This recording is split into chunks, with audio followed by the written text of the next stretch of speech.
Alright, a bit of a pre-homework assignment, getting stuff set up.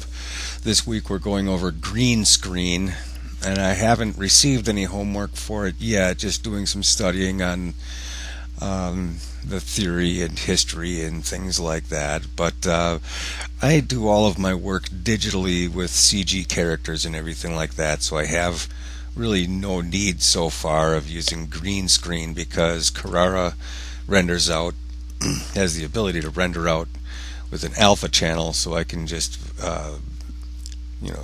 put my characters to an animation, and if there's no physical background or other objects in there, then the only thing that will be rendered out is whatever objects I have in here, which is very convenient for compositing together later.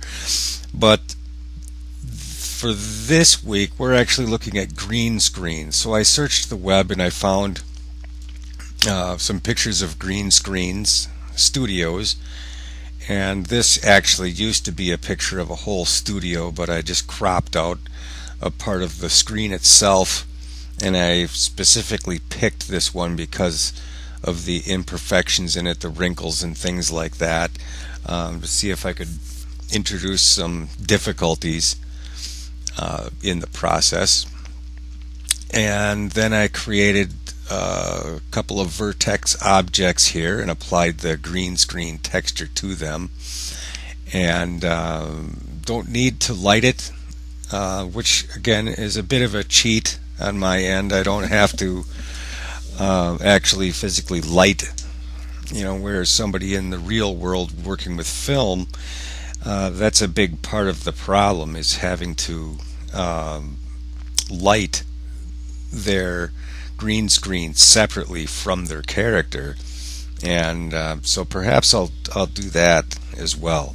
But for now, it's just I'm actually working with a gamma correction on here for a linear workflow, and that messes with texture maps like this and can fade them out a little bit. So I reduced the amount of glow coming from the texture map and multiplied it times a bit of a unsaturated green, just to bring out this nice green.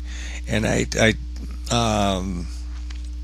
anyways, so I just made sure that everywhere the camera was, there was green screen in the background, and put together this little animated walk with a head turn towards the end, since Mike on the Carrara forums has some animation exercises going, and one of those is a head turn.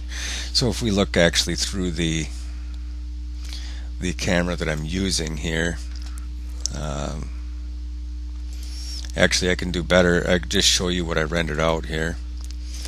Here's the render with the green screen. You can see where the wall meets the floor, and you can see the wrinkles in there, and you can also see that there may actually be a little bit of green screen issues. There's another part of this scene is, let me get back in my director's camera here. In the background I have a background sphere, which also is glowing, and that is to give something to reflect in her eyes and whatever may be reflecting metals and stuff like that. So now I imagine that the homework that we will be getting is going to be in HitFilm 3 Express, so I'm not gonna touch that yet. I did actually open it up and try messing with some green screening in it yet, but I'm not exactly sure how it works, so I'm going to wait for their their homework, which usually comes with a tutorial. But for now, I'm going to do a couple other methods. One is in Howler, I've taken my background plate and loaded that in here. That's another 180 frame sequence, and then you store it. You go animation, store animation, and I just have mine sitting in memory. I have plenty of RAM on this computer, so I have that stored on the side, and then I just enabled this checkbox that says use as animated swap image. Okay, and then because you can't in Dog Waffle, you can't actually load two animations as two layers or anything, not that I know of yet, but you know, when you load up another one, it actually gets rid of whatever's underneath it. So, but this is the way you can do it. You can just keep making more of these little boxes, and you can use them as animated selections. And but right now we can see my render here that I just made in Carrara, and that's it. So the way you one of the very many, there are a lot of ways to do this in Howler, and I'm not that new to Howler, but it has so many features that it's very robust. There's so many different workflows that you can choose, and one of my preferred methods of doing something like this is to put my green screen element in the front, which I have now, and then I have this in my swap image. And now I come down here. Yours would probably be on the top. I put it down here. It makes me feel a little bit more like I'm, you know, because it's on the bottom in Carrara. So okay, so here we are. This is a timeline editor, and pretty much all of the filters and things that you have in here, and you can select what you want to do. All of these different filters, film grain, jitter, all of these different things, and then you can keyframe the difference along in this little timeline area here. Well, to green screen composite, we go down to composite, and we want to composite with swap and green screen. Okay, and you can already see in this little image here that I've got a result, and I have save undo. One little problem is that even if I resize this, it never changes the size of this little window. And for something like this, trying to look at the hair, for example, this is just too small to get a really good key. However, we've got these additional tools down here, and we can save and undo. So I'm gonna keep my undo saved. I'm just gonna go ahead and apply this, and it does a pretty quick job a really quick job actually of running through the sequence. And I can see some green artifacts going on in here. And there again, I did this purposely to be an imperfect green screen, so it would be a little more difficult. But yeah, you can see the green border around her hair. Yep, it's there. So what you would want to do is undo that, and it'll run through the sequence once and undo what it's just done, and play with these. You've got the artificial green, which I'm not exactly sure what artificial green does, but it seems like it's actually manipulating the hue of the image.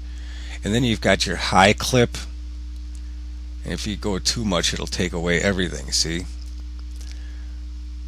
Your high clip, bring that around in there, and then your low clip. And let's see what we have here so far. And this will be the last time in Howler. During this presentation, I'm not going to continue with this. We'll just see what we've got, and then I'm going to move on to fusion. And you can see that that has made a difference. It's not acceptable yet, but you can see that we're certainly getting there. Much better, but still not quite there yet. So with that workflow demonstrated, and there is another option too, is I could deselect this and switch over to this, and it'll get rid of this right here, which is no big deal. I can always just load it back in. Now, if that other render, it's not, but if that other render was in a Targa format, I could load it up as an animated brush. Oh, I can go AVI to animated brush, load that in, and then paint it over the top of this using green screen.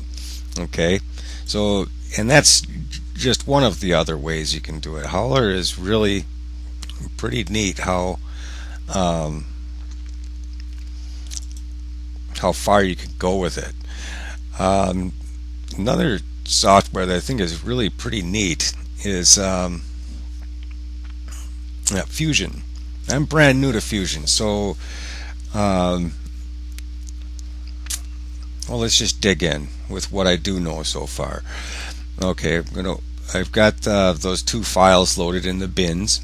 I'll put in my background and my foreground, give them some separation there, and get rid of the bins.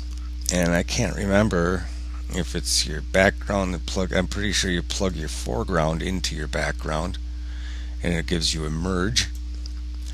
And to take a look, we just plunk it up there. Yep, foreground in front, and you can see that it's out, so we'll just fit it like that. And so we've got this animation in the background, and might as well, if you just drag the tool into the timeline, it automatically sets the render limit to the limit of the clip. And yeah, so if we want to see the merge, you drag the merge into there, or you can, you just drag things in where you want to see them, and hit the fit button to make it fit. I'm just going to look through one here, and I'll turn off the. There's nothing. Oh, another neat thing is if I did put, let's say, put the green screen in, and now I look at the A/B split, and I'll put docs in there. This is kind of neat. Alright, I'll stop doing that. Alright, now we don't want to look at any of this. Oh, we've got that one loaded into both of them.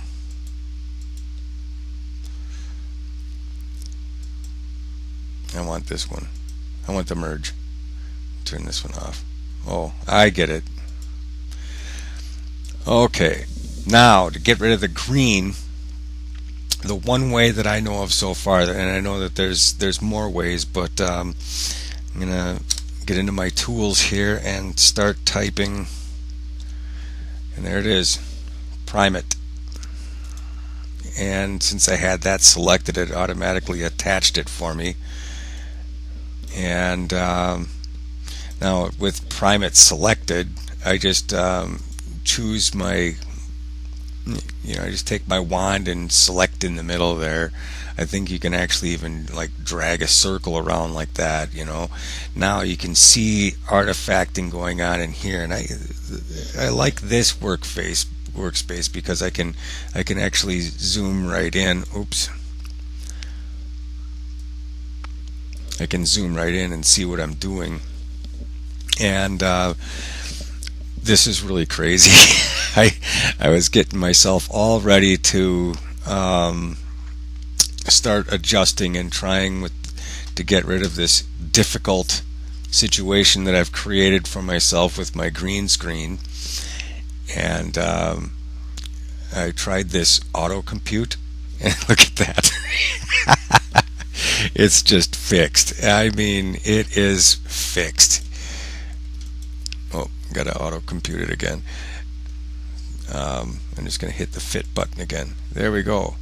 And that's pretty much, in a nutshell, finished in Fusion. So Fusion's green screen, or color keying period, has really been optimized an awful lot with this prime it tool. It really works well, and I might as well just do something else to bring her out a little bit more. Is we'll just add a filter, and I'm just going to set this to emboss over and just leave it at its default settings. And it's just, now when you're rendering it through this first time, you can see how it goes slowly, because it's actually rendering each frame, and you can see it building up down here. If you see on the bottom left here, you see this little green line. Once that green line reaches the end of this gray end of thing, once it finishes all of the frames, then it'll start playing through in real time according to the the frame rate that you have set. So it'll, in this case, it'll start playing at 30 frames per second. See how smoothly that is now? And so there we have it. One green screen finished. I would like to point out, though, however, that for this, I didn't do much work with her animation. Normally I would animate the hair and add some blinking, and her arms aren't even moving. I just have her holding a kind of a tough guy stance. These guys are moving around back in here, but I just took animated clips that I had and just I was real quick in this whole thing. So because the whole thing isn't an exercise in animation, it's an exercise in green screen, and that's what we've done. So with that, and without further ado, thank you very much, and I'll show you my homework as it comes. Thanks. Goodbye.